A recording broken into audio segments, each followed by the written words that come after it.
Hello, Haim, and thank you very much for joining us and to be interviewed here on this important day. I'd like to compliment you and express my deep appreciation after so many years for your amazing accomplishment with the signing of an agreement with such an important Arab country. And I'd like to ask you whether one can expand this to in additional Arab countries, especially Saudi Arabia, because it's the order of magnitude the size of sort of Egypt, and a little bit about your conversations with Mohammed bin Salman. Well, some of the things, if possible, only. Vis-a-vis MBZ, who is in leadership of the UAE, he's definitely opened a door for others to join him. And he's made their life easier. Vis-a-vis Saudi Arabia, and I agree with you, it is most important to be part of this agreement. I asked him when we had a dinner together, it was a 4-hour dinner, yes, that's an endless 4 hours, and I asked him one of those questions in a very direct manner, a very simple manner. Everything that is done under the radar, it will have a tremendous advantage for you, for Israel, for the whole region, if you do it in the open. And he answered me, I would have done that in a minute, but the people from Qatar, the Iranians, and my own rank and file, the people in the street, would kill me. What MBC did is that he proved that the people from Qatar are either saying or not saying, and the Iranians the same, what Hamas are saying or not saying, Hezbollah, makes no difference. So he proved, and he did it step by step, and he said that Otaiba would really examine things and scrutinize things, and the reactions other than the evil axis said there were no comments, there were no remarks, and so let's go for it. And that's why it's so important, because the MBZ's actual step is so important. It was a kind of sort of pilot attempt for the Saudi Arabians. So I believe in not too long that the Saudi Arabians will join them soon. Bahrain, Oman, and Morocco, it's so much easier for them because their rank and file and their streets aren't quite as vibrant as in Saudi Arabia. What is your impression of Saudi Arabia? I mean, can you tell me a little bit about that? Well, MBS, he's a very modern man, the Saudi heir, and very sort of civilized and enlightened. There are things that people don't agree with around the world that happen there, but anything to do with the ties with Israel, he understands that this is the right thing to do. What is important here is that the Palestinian issue is not on the agenda. It's sort of, as they say in Arabic, it's sort of on the side, on the back burner kind of thing. They look at the advantages that could be embedded if there are ties with Israel. What are the advantages for them? And now, vis-a-vis the Iranian issue, of course, as well. There are those who say that the annexation is now being suspended, but Kushner also clarified at any opportunity when it did come up, and the president always said it is not on the agenda at the moment. It depends how you look at things. But the annexation could cause damage. The fact that it was prevented at the moment. I mean, can you tell me about that vis-a-vis the whole annexation, especially if we are talking about peace with Abu Dhabi and other Emirates and other Arab countries? Well, the annexation, it had the potential that could have brought a catastrophe with it. But I am just rank and file. I don't make decisions. but that is my personal opinion. Vis-a-vis whether it has been actually annulled or just suspended, I believe it's been totally annulled and cancelled. I mean, if, for example, Biden will be elected, we don't know as yet what's going to happen, there won't be an annexation.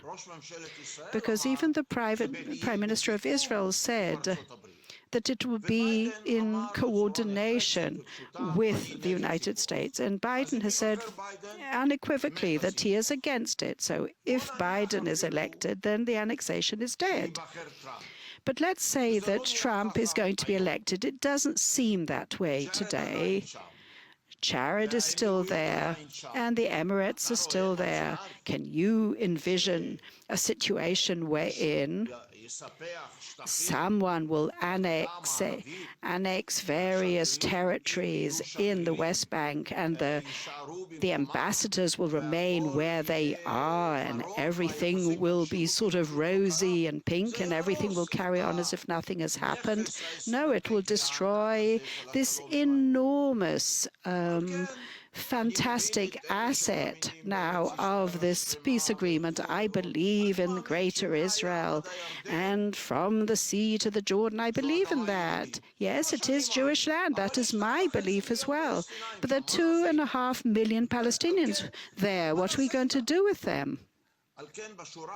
Therefore, bottom line is, if we look at the situation in a practical manner, there wasn't an annexation, there isn't, and it won't happen either. So basically, Abu Dhabi has, and the Emirates, have they actually really contributed to the fact that that won't happen? I think because you've taken this off the agenda, we can now perhaps even march towards peace with the Palestinians. Well, the Palestinians, as long as Abu Mazen is still there, nothing will happen. He talks sort of in the air.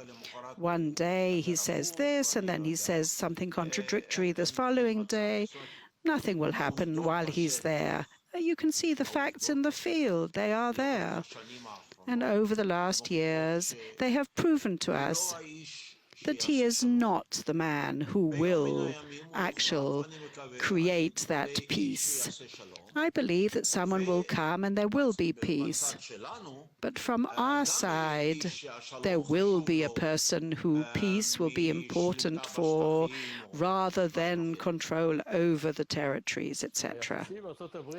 The ties with the United States have such strategic importance, of course. What should we do before the elections on the 3rd of November in order to preserve those ties, assuming that Trump will remain or that Biden might be elected?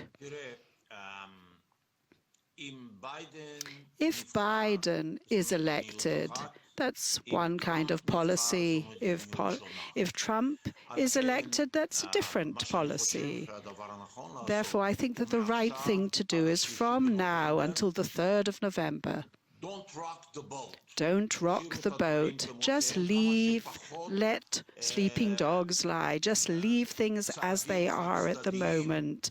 No unilateral steps, no extreme declarations, and just leave things as they are until the 3rd of November. And in accordance with whoever will be elected, then develop the policy with the American Jewry, with the United States. You mentioned American Jewry. Are we doing the right things? Should we change our policies?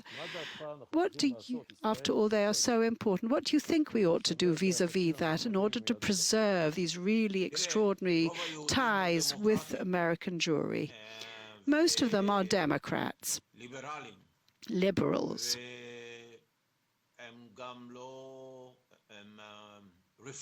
And they're also mostly Reform Jews.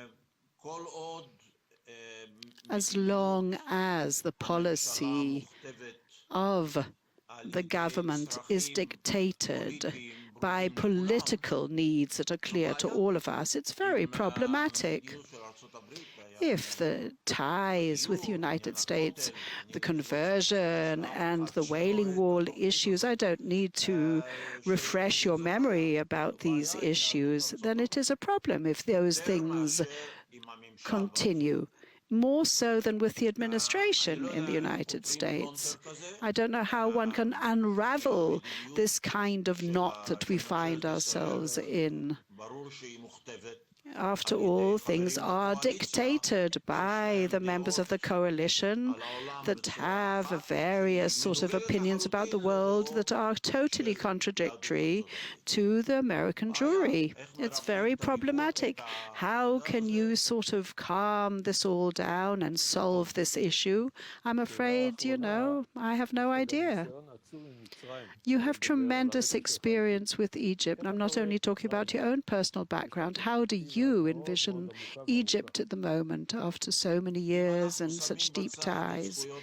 Well, if we put to one side on the back burner the whole issue of human rights, and we do not interfere with how they manage their own affairs within Egypt, and Israel doesn't do that.